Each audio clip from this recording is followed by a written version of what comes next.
Assessore Perazzolo, dall'estate si sta passando velocemente all'autunno anche con gli eventi che coinvolgeranno tutta la città di Jesolo. Quali sono questi eventi? Quali sono le novità in programma? Le novità sono in base a quello che è la disposizione del DPCM. Come amministrazione abbiamo cercato di venire incontro anche a quello che è l'autunno in festa, che quest'anno avrà un format più ristretto. Diciamo che è un format anti-Covid. Abbiamo fatto un autunno in paese, si chiamerà, e daremo modo alle attività del commercio del paese e naturalmente tutte le attività di bar, ristoranti e quant'altro, tutti senza nessuna esclusione, di fare sì che si addobbino le vetrine e che si possa vedere quella magari vetrina autunnale come abbiamo fatto nello scorso autunno, solamente che l'autunno scorso era diciamo più vivibile, e dar sì che l'autunno diventi qualcosa in vetrina dove il cittadino viene e si trova magari quelle vetrine belle, addobbate, e che poi ci sarà anche un concorso, che è il concorso autunno in paese, dove verrà premiato da parte dell'amministrazione la miglior vetrina, sarà un primo, un secondo, un terzo. E questo andrà anche per quello che sarà la ristorazione, i migliori cicchetti, la migliore qualità del prodotto, e ognuno si sbizzarrà un pochettino su quello che è la tematica d'autunno, per poi giustamente andare avanti su quello che è il Natale. Creatività quindi dei commercianti per abbellire la città, disponibilità anche per abbellire all'esterno a titolo gratuito quindi. Sì, allora questa cosa qui viene sempre diciamo che il virus, lo dico sempre, ha portato qualcosa di nuovo.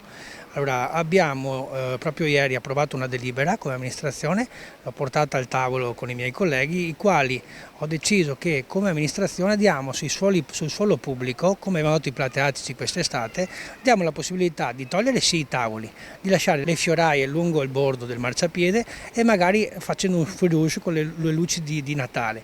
E in più sulla delibera è previsto che dal negozio si può uscire 50 cm, rispettando naturalmente i 2 metri di larghezza del marciapiede o del suolo pubblico o del plateatico, sempre a titolo gratuito, ripeto, per le festività. Dunque un alberello di Natale, una moquette rossa o qualche luce per creare quel fil rouge che poi andrà a completare quello che l'amministrazione quest'anno, io non dico di più perché ci sarà un buon Natale, però il problema resta sempre su quello che sarà le disposizioni. Noi siamo fiduciosi, abbiamo fatto parecchie riunioni, il Natale l'abbiamo quasi completato, abbiamo parlato anche con i comitati e abbiamo chiuso proprio in anticipo per avere anche poi il parere favorevole di quelli che sono i nostri vertici più alti, i quali ci diranno in base alle disposizioni. Ma io sono fiducioso, ma anche il sindaco, siamo tutti fiduciosi che il Natale si possa realizzare. Queste delibere sono a sostegno dei commercianti e per questo abbiamo dato la possibilità gratuitamente, e sarà un futuro anche nelle prossime diciamo, edizioni, negli anni, naturalmente se il virus sparirà, e io sono convinto che sparirà, dove potremo creare ancora quella sinergia che io dico sempre tra commercio e naturalmente amministrazione e attività produttive. Perché? Perché senza una collaborazione non ci sarà, c'è sempre quel distacco. Ritengo che queste delibere sono scritte, ma alla fine di fatti bisogna uscire, andare a parlare con le attività, e questo ha portato che l'amministrazione ha creato questo fil rouge che se questo inverno ci faranno lavorare sicuramente sarà un prodotto molto molto valido.